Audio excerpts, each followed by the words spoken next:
It's Tuesday, February 4th. Here's what we're working on this morning. CHCH News has learned that Porter Airlines will begin operating out of John C. Munro Hamilton International Airport. U.S. President Donald Trump agrees to pause tariffs on Canadian imports for at least 30 days.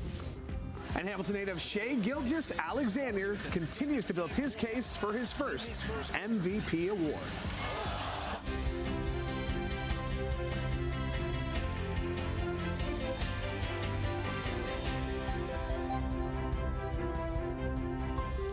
Good morning, and thank you for making us a part of your morning. Louis Butko, Annette Hom, Brian Wood, all ready to get you out the door this morning. And out the door safely and not in that fog that we saw yesterday, Brian. Oh, yeah. Was it ever foggy yesterday? You talked about the visual precipitation that we had. Yeah, you could see that. It was 100% relative humidity, and you could just see it hanging in the air. But, you know, it was mild, so we had a lot of melting going on, and we got to 2 degrees yesterday. But today is going to be completely different.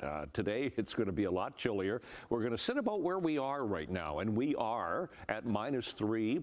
Wind chill not too bad this morning, -5. The winds are fairly light.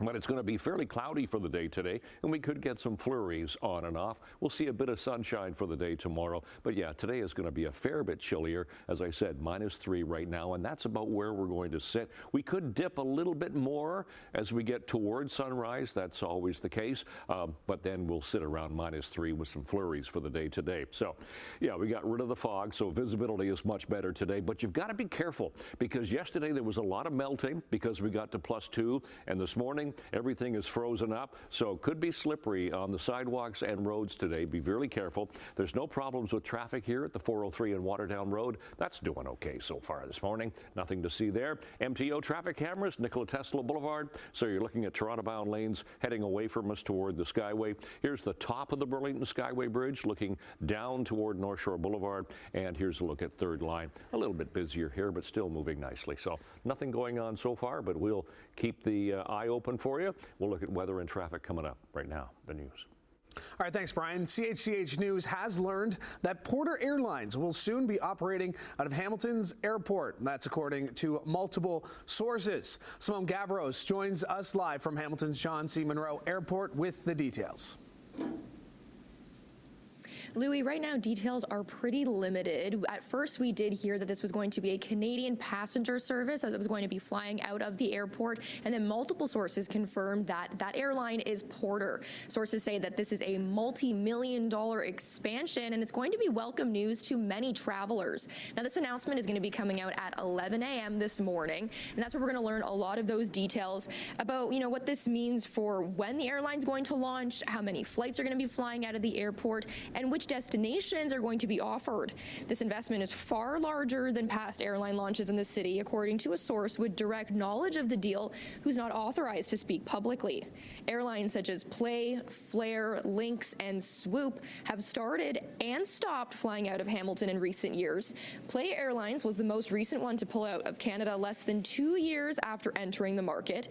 The Icelandic discount carrier will be stopping flights here in Hamilton in late April.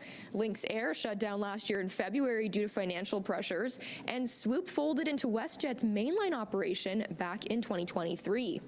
Now, currently, Sunwing and WestJet operate a handful of passenger flights. There's also the Air Canada coach bus that offers 6 daily trips to and from Toronto Pearson Airport.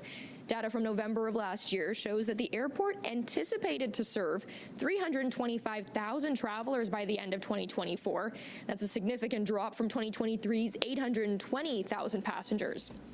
So we're going to be waiting to hear about all of these details about what this expansion with Porter is going to mean for Hamilton Airport. That's going to be coming out at 11 a.m. later this morning. For now, something's back over to you, Annette. Okay, thanks very much, Simone. Well, the owners of a popular restaurant in Ohsweken say the fire that destroyed their business was arson. In a post on Facebook, Jason and Celeste Hill of Burger Barn are urging anyone with information to contact Six Nations Police.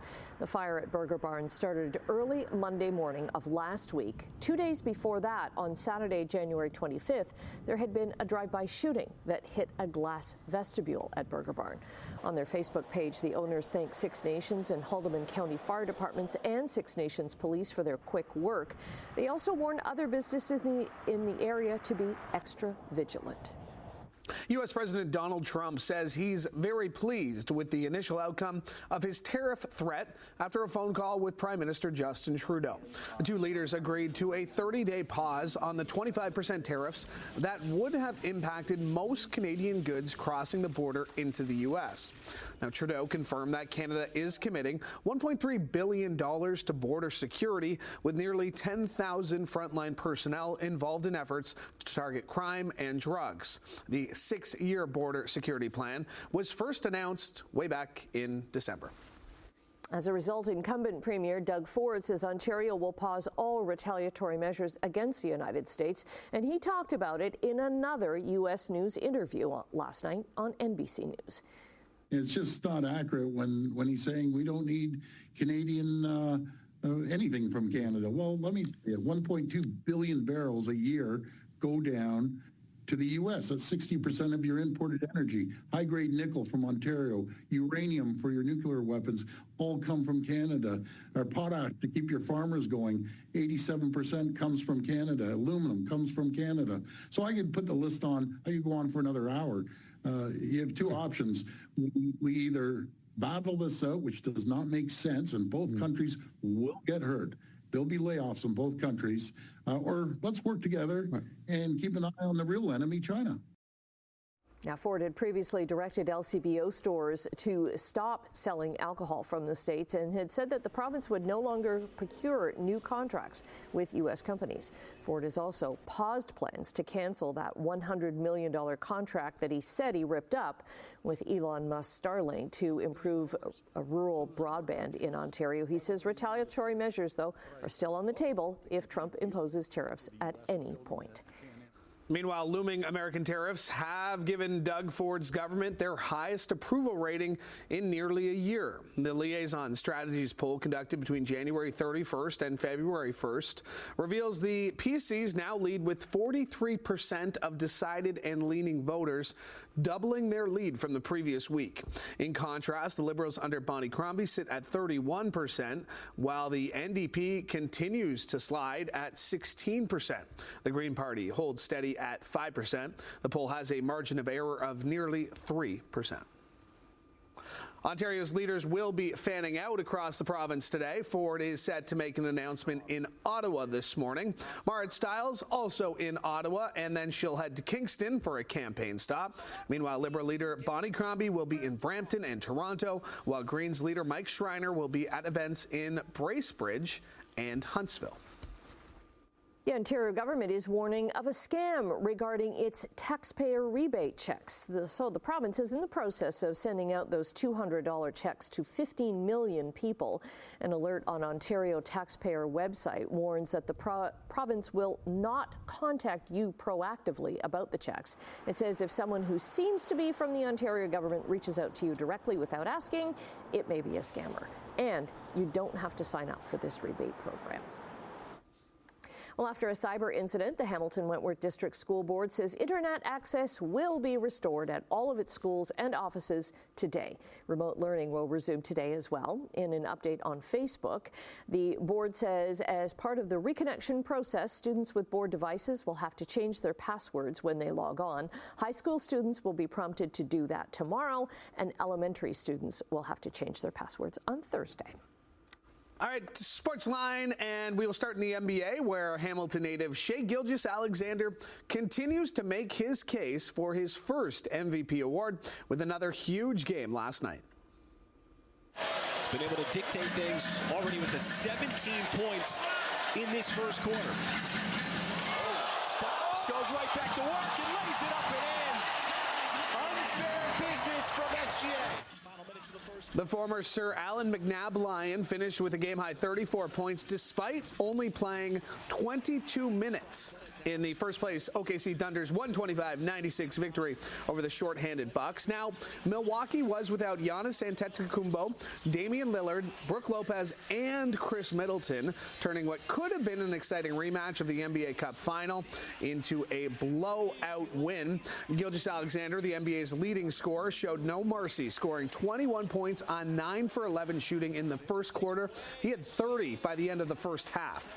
Now, SGA, as the favorite for MVP, has started drawing some pretty big crowds for his warm-ups, and he's been sticking around to sign autographs for fans pre- and post-game. Here he is after the game on why. I used to be a kid and wanted autographs. And I just think, like, if I had a chance to get Kobe Bryant's autograph, for example, like, as a kid, I'd do anything for it. So I try to take a few minutes to make some kids' dream come true. Good for him. Good for him. Switching gears to hockey now, where there was just a single game on the NHL schedule last night. The Ottawa Senators were looking to stay hot. They were in Nashville taking on the Predators. Unless he stumbled on his own, that looked like a short trip. They're in time. It's in, David Perron!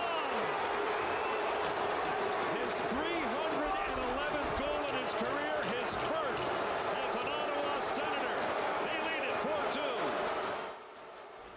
David Perron and Adam Gaudette each had a goal and an assist as the Senators won their 5th game in a row in a 5-2 victory in Nashville. Jake Sanderson, Shane Pinto, and Ridley Gregg also scored for Michael Anlauer's Sens, while Anton Forsberg made 25 saves in net for the win. Senators right back at it in action tonight against the Lightning. Now the win moves the Senators just 2 points back of the Leafs for second place in the Atlantic Division, although Toronto does have a game in hand. Speaking of the Leafs, they continue their 4-game Western swing in Calgary tonight against the Flames. Sticking with hockey, Minnesota Wild forward Ryan Hartman has been suspended 10 games without pay for slamming Tim Stützle's head to the ice with his right arm in a face-off during Saturday's 6-0 loss to the Sens. The NHL's Department of Safety announced the ban after holding a Zoom hearing with him earlier in the day. Hartman is considered a repeat offender under the terms of the CBA and will forfeit nearly $500,000 in salary. In CFL news, the Hamilton Tiger Cats have reportedly signed American defensive back Reggie Stubblefield. TSN's Dave Naylor saying the Ticats have agreed to a 3-year term with the 26-year-old. The Arlington, Texas native appeared in just one game last season after tearing his ACL in Week 1, but he had 38 tackles, 3 sacks, and 2 interceptions in 2023, en route to helping Montreal win the Grey Cup.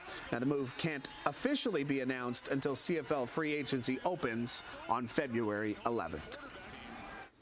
Well, this is February the 4th. Welcome to it. It's a Tuesday morning here. Time is 6:12.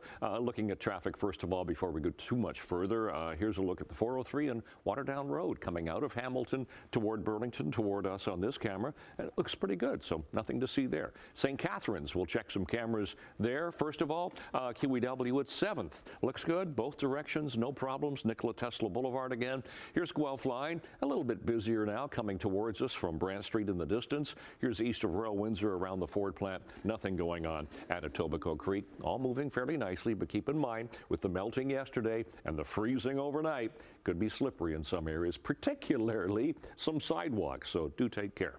Temperature at the moment, as I mentioned earlier, will probably drop, and it just has. -4 is our temperature now. We were -3.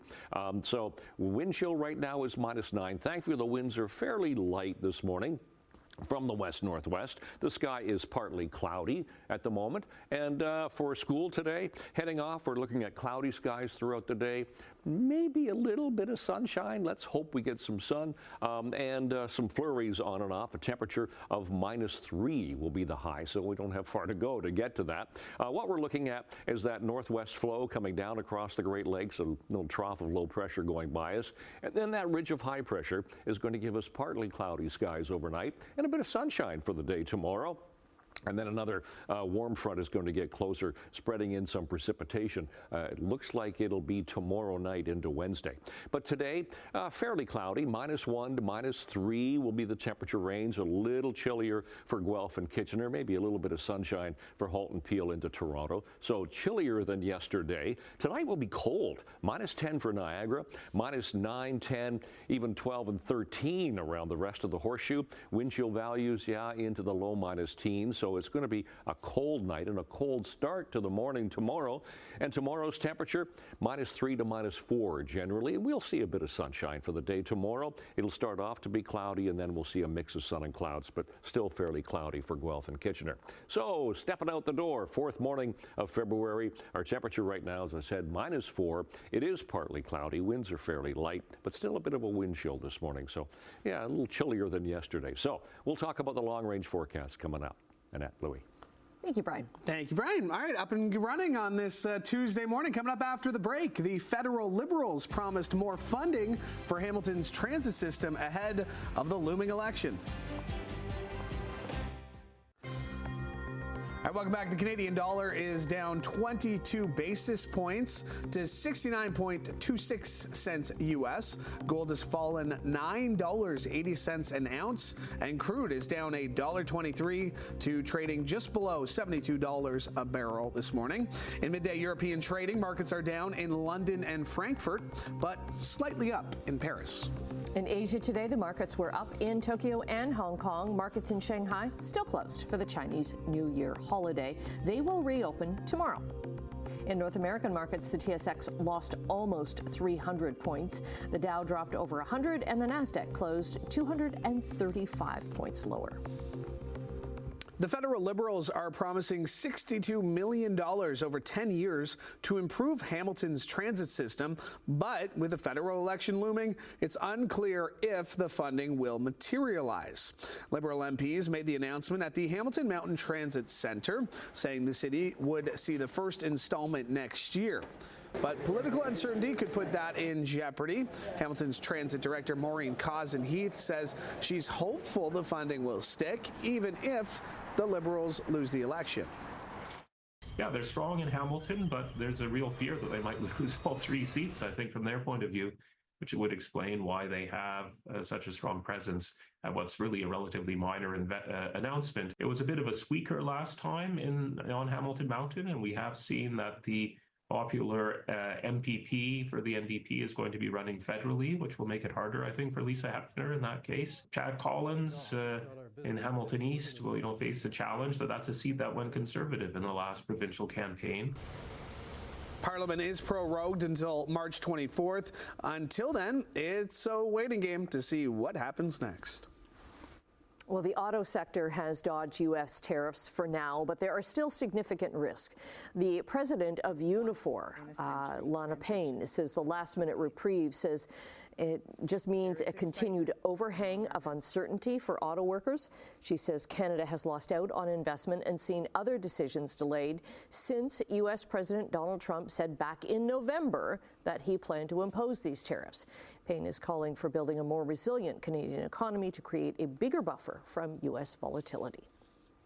Trump's on-again, off-again threats of tariffs has also cast a wide shadow of uncertainty over the forestry sector.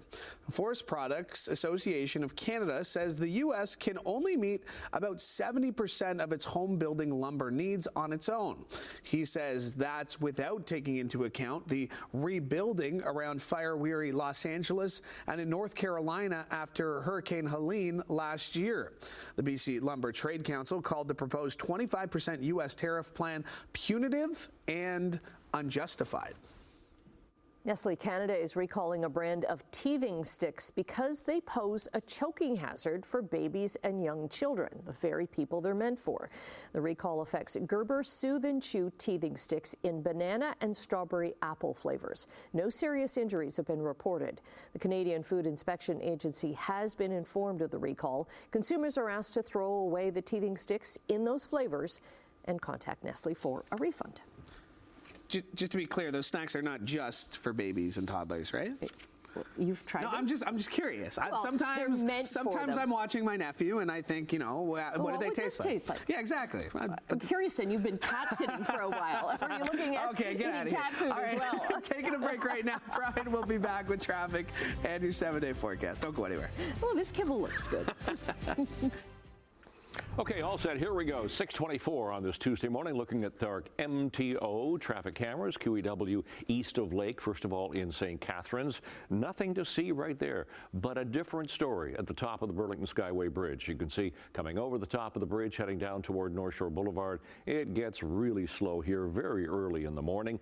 Not a lot going on at Third Line still. Lorne Park looks good. We'll dip into the 403, right around the 407 split going through Mississauga. Looks pretty good, but be careful. Shine on the highways. Could be slippery this morning because of the freeze up that we had yesterday from the mild temperatures.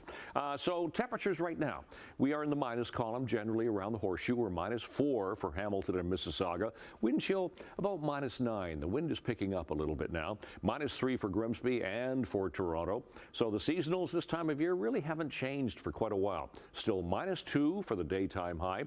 We won't quite get there today, but we beat it yesterday. And then -10 for the overnight low, sun times and records for the day. And for the day going to school. Now, maybe a little bit of sunshine this morning and a little bit this afternoon. You can see the occasional squeak of it, but otherwise going to get some flurries this morning. -4 going in, -4 coming home for the day today. So we'll climb to -3, but we'll have a wind chill about -12 as that wind picks up, and then that'll be fairly cloudy throughout the day. -12 tonight, wind chill -14 to 15, and then tomorrow -4, wind chill -6. Not quite the wind tomorrow, but we'll see a bit of sunshine for the day. Thursday, 0. Now, they really revised the forecast long range here. So 0, and we could get some freezing rain or some rain on Thursday. And then it gets colder. -5 and sun for Friday. -4, -2, and -3 as we head into next week. That's your forecast. Annette, Louis. Thank you, Brian. A zoo in England is experiencing a baby boom of endangered frogs. The London Zoo rescued more than 50 of the Darwin's frogs from Chile last October. The species is dying off there because of a deadly fungus. Well, shortly after bringing these frogs back to London, scientists realized that 11 of the male frogs they rescued were carrying young. Yes, the male ones. Darwin's frogs have an unusual reproductive cycle. The females lay the eggs, but it's the males that carry the tadpoles until they become froglets. There are now 33 of these little froglets at the London Zoo, and conservationists hope the frogs can be reintroduced in Chile once that fungus is under control. What a funny-looking animal. Very cool. Yeah, very good. Cool for them. All right, stay with us. We have more to come after the break.